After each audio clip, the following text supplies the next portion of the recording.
Okay, so this isn't really about you guys. This is more about me doing, what's that word? Exposure therapy? And I didn't really have jokes. I more have just stories about how big of a loser I am. Woo! And I think that's something, right? Like I've been in 2 fights since the entire time I was in school. One in middle school and one in high school. And the funny thing is that in the middle school fight, we never connected.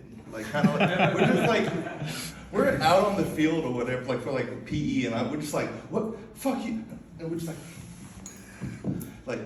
nobody's hitting anybody, and nothing's happening, and people are watching us come on, I want to see blood, but so we never.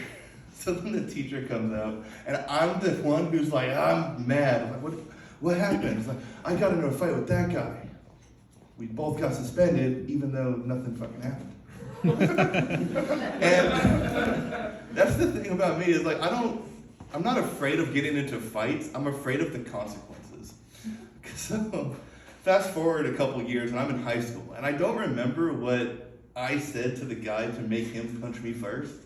But I do remember the dude just you know what, I'm gonna punch you. And he stands up, comes to my bed, and just whaps me really hard in the back, right? Now for some reason, finally the physical, I need to beat this guy up, happens in my brain. And I actually fight him back. And I'm actually winning this fight at this point, right? I've got him in the best chokehold I've ever done in my entire life, which is also the only chokehold I've ever done in my entire life. And I think I'm killing it. But, finally somebody pulls me off of him and whatever, and then the security guard comes in, because, in high school you don't have teachers anymore, you have security guards. Because they just think anybody's ready to blow at any point, right? But anyway, the person comes up, and that's when the emotions hit me again, just like in middle school. I immediately break down into crying, and I'm oh no! And it's not because I got into a fight, it's because I'm in trouble. And I'm so afraid to go home just so I can find out what my mom's gonna say, because that's the scariest thing, right? You grow up in a Christian house or whatever, and once your parents get super into the religion thing, it becomes the whole family dynamic. So it's not necessarily that I'm also afraid of my mom. I'm also afraid of what's God gonna think, right? And turns out God doesn't matter so much when your mom's mad at you. And I'm the kind of kid who's don't take away my video games. And that's what she took away. And so for a full couple weeks, I'm just so bored that I'm actually doing my schoolwork.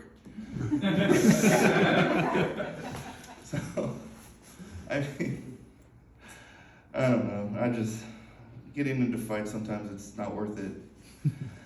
But we talk about the church, and I remember 3 specific times in church where they're we're going to do a youth group sort of talent show, kind of like what's going on right in this moment.